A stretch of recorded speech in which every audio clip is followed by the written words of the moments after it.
সর্বপ্রথম আমার মর্মাহত দুঃখিত আজকে ঢাকা মাইলস্টোন স্কুলে যে দুর্ঘটনা হয়েছে, আমাদের বাংলাদেশের অনেক সন্তান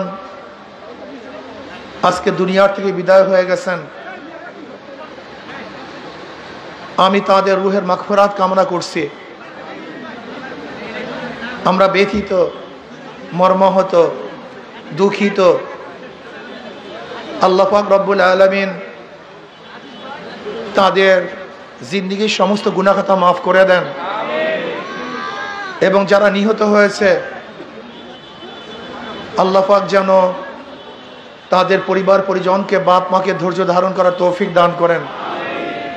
এবং আল্লাহর কাছে দোয়া করি এরকম বাংলাদেশে যেন কোনো দুর্ঘটনা না ঘটে, এই জন্য আল্লাহর কাছে দোয়া করতেছি।